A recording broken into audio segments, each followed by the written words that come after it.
ఈరోజు రవ్వతో కొత్త రెసిపీ అయితే చేశానండి. సూపర్ టేస్టీగా సూపర్గా ఉంటుందండి. ఇది పిల్లలైనా పెద్దోళ్ళైనా ఇష్టంగా తింటారు. దీని రెసిపీ సింపుల్గా ఉంటుంది. ఇది ఎలా చేశానో చూపిస్తానండి. సాఫ్ట్గా బాగా అవుతుందండి, చాలా మంచిగా. బెల్లము రవ్వతో చేసిన రెసిపీ అండి ఇది.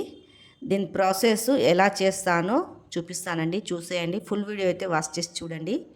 ఇక్కడ వచ్చేసి దీంట్లో నూనె నెయ్యి రెండు కలిపి అయితే వేసుకున్నాను.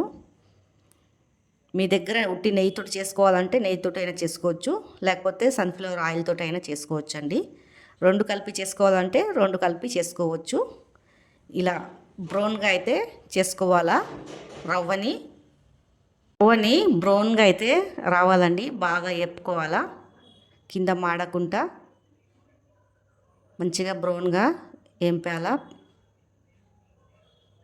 తర్వాత దీంట్లో మనకి ఇంట్లో వాడుకునే గోధుమ పిండి ఉంటుంది కదండి, అదైతే కొద్దిగా వేసుకోవాలి. దీంట్లో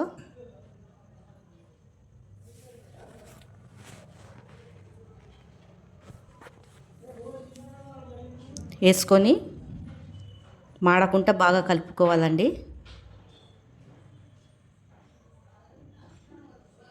గోధుమ పిండి వేసినాక మాడిపోతుంది, చూసుకుంటా కలుపుతూనే ఉండాలా. మంచిగా గోల్డెన్ కలర్లో అయితే రావాలా రవ్వ. చూడండి, ఇలా గోల్డెన్ కలర్లో వచ్చే వరకు తిప్పుతూనే ఉండాలా. పచ్చివాసన అనేది అంతా వెళ్ళిపోతుందండి రవ్వది. తర్వాత ఒక గిలాస్ అయితే నీళ్ళైతే పోసుకొని బెల్లం అయితే వేసుకుంటున్నానండి. దీంట్లో మన తీపి ఎంత తింటామో అంత చూసి బెల్లం అయితే వేసుకోవాలా. దీన్ని బాగా కరగనియాలండి. బెల్లాన్ని కరిగే వరకు అయితే పాకం గిట్ల పట్టేది ఏం అవసరం లేదు. బెల్లం ఉట్టి కరిగిపోతే చాలు. నేనైతే బెల్లంని అయితే దంచి అయితే వేయలేదు, గడ్డలతో వేసేసాను. బెల్లం సాఫ్ట్గానే ఉంటుంది, కరిగిపోతుంది ఇట్లా బెల్లం. ఇదైతే ఇలా బెల్లం అంతా కరిగిపోయాక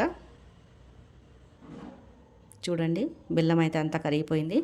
వడబోసుకోవాలండి బెల్లం. ఇది కింద మట్టి గిట్ల ఉంటుంది కదా, వడబోసుకొని పక్కకు పెట్టుకోవాలా.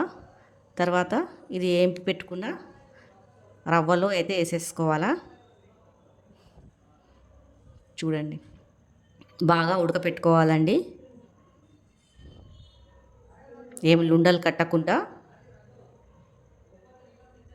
దీన్ని బాగా ఇలా కలుపుకోవాలా. ఉడికిపోయాలండి, బాగా ఉడకాలా. ఎంతో రుచిగా అవుతుందండి ఇది.